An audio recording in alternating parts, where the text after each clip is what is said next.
Welcome back to Tabletop Glory. My name is Graham Johnson, and this is our year in review. Now, if you're not really typically into this sort of thing, I'm just going to be running through real quick some of the big things I learned this year and some of the things that I feel are most applicable going into next year. So it's going to be a pretty short video, and I'm going to back it to a lot of the cool miniatures that we painted this year.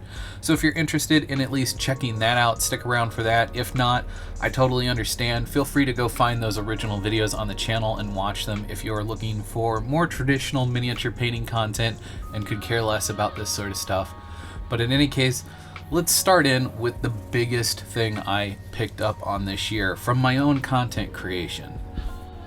Number one, a thumbnail that stands out in the crowd is not always a good thing. Some of the thumbnails that have resulted in some of the best performing videos I would consider to be same old. And what I mean by that is my thumbnails on some of my best performing videos tend to look exactly like the thumbnails from a lot of other big content creators and don't necessarily stand out in the crowd.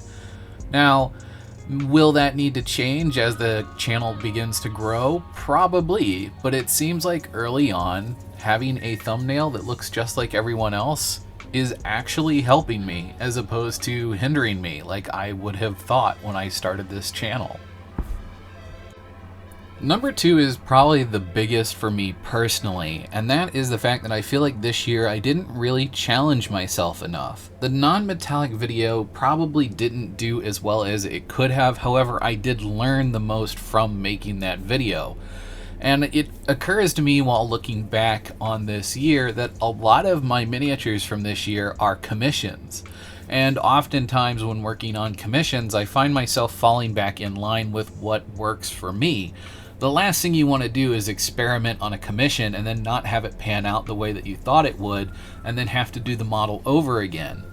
This has resulted in a lot of my paint schemes kind of coming out not necessarily similar, but a lot of the methods used for creating them are very similar, which I think has resulted in a lot of the educational side of the videos sounding very similar to each other. And I want to try to move away from that. This is more or less a channel where I'm inviting you guys in to see my process, but also to see my experiments. And this year seems to have been all about my process and less about the experiment. So moving forward next year, we're going to try to do some new stuff and really push some boundaries, which means a lot of my final results I may not be happy with, but as long as I learn something along the way, I feel that's more important.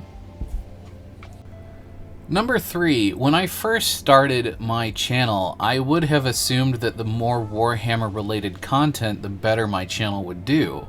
And although there is a little bit of truth there, I have noticed for the most part, as long as the paint job looks pretty good and the tutorial side of things is easily understood, the video does about the same, regardless of whether it's a Warhammer model or not, which has resulted in me feeling a lot more confident moving forward in content that is not necessarily GW related. Those of you who know me know that I have a fair mix of traditional models, model trains, Gundam, all kinds of things like that, and so far that sort of topic matter on this channel has done just about as well as everything else, which is wonderful to know. So going forward into next year, I'm going to try to have a really healthy mix of different kinds of content going forward. One of the really big things that I actually learned this year was just the way that the YouTube algorithm interacts with small channels. It seems like once your channel gets to a comfortable place where it's grown enough, YouTube tends to stop worrying about how often you're putting content out. And as a result, that means that you kind of can get away with taking breaks when and where you need it to make bigger and better projects. Unfortunately, as a small channel, YouTube sees my lack of interaction in the off week when I'm taking my break and working on those bigger projects as a way of punishing me for not putting something out. And I've talked with some YouTube coaches, and I know some of you might think that's a bunch of hockey, but they are friends of mine who have worked for some larger channels, and it does seem that there is some truth to that. YouTube does want smaller channels to upload every single week and to get that interaction every single week. So will I be uploading every single week this year? Not really. There will be some weeks where there are just not going to be any content because I don't have the time, but you are going to see a ramp up in content from me this year. I want to start putting out some more shorter form videos like I typically do with the Bitbox, where it roughs out to about a 9-11 minute mark, and that's just going to be me experimenting with new styles and new techniques and things that I might not be familiar with, so that I can stretch my brain and try to get some more techniques under my belt to apply to the bigger and longer format videos. Speaking of which, I want to start putting out longer videos. It seems that some of my best performing videos sit around the 20-minute mark, and I think that's just because they're chock full of content, but it's also because they're chock full of miniature painting. And going forward, I want to start working on some larger projects, which are just naturally going to result in larger videos. So look forward to that. One of the things that I want to go forward into next year with is the fact that there are some assets of content creation that I have shied away from.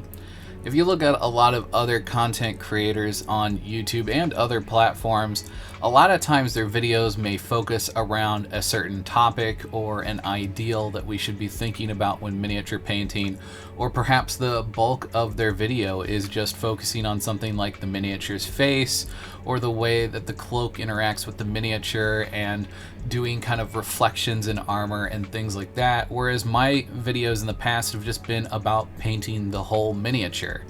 And although I do want to show you the bulk of my process, I think going forward I'm going to try to make some more focused content revolving around one or two subjects as opposed to the miniature as a whole. I want to do this experiment also as a way to kind of change up the way that I make content and put my face on screen a little bit more. I want to show more of who I am as a content creator as opposed to just my content. So going forward, expect to see a little bit more of me, as well as a little bit of a change in our video formats. And I'm just going to have to do some experimenting and see what works. So expect a lot of interesting videos going forward over the next couple of months while I lock in the way I want to do things this year. One of the things I want to leave you guys with is a question that I would genuinely appreciate an answer to in the comments. I know I oftentimes leave with generalized questions, and I'm going to try to boil this out for a solid answer from you guys. As a miniature painting channel, do you guys care to see other content that is related to tabletop RPGs? As a Warhammer and D&D player, I know that things like dioramas in relation to that is a no-brainer. Also, maybe making tabletops for playing the games, like doing custom tabletops for war tables, is something that you want to see.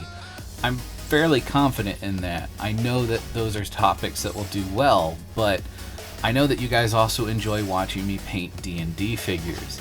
So for my more RPG focused community, would you guys like to see some more world building stuff? Now, we tried tackling this early on when the channel was first getting created, and at the time it didn't really do so well, but a bit of background: I used to own a tabletop RPG store, technically still do, but while we were open to the public, I ran an asinine amount of both D&D and Pathfinder and other tabletop games. How much, you might ask? I ran about 2 4-hour sessions every day of the week, 7 days a week, minimum. That is a lot of tabletop RPGs to plan for. That is a lot of world building to do. And I tried to use the books that are created by the manufacturers as a supplement for my homebrew world, as opposed to just the content that I was giving my players. And I found that that went pretty well. So if you're interested in seeing how you can take an existing supplement and drop it into your homebrew world, or how you can move away from existing supplements and into the homebrew world without having to stop your current campaign cold turkey and start a new one, let me know. I'd be more than happy to make some transitional videos for DMs or GMs that maybe don't have as much experience in the tabletop RPG sphere yet. In any case, thank you guys so much for watching, and as always, may your display case always be filled and your pile of shame never run empty. Until next time.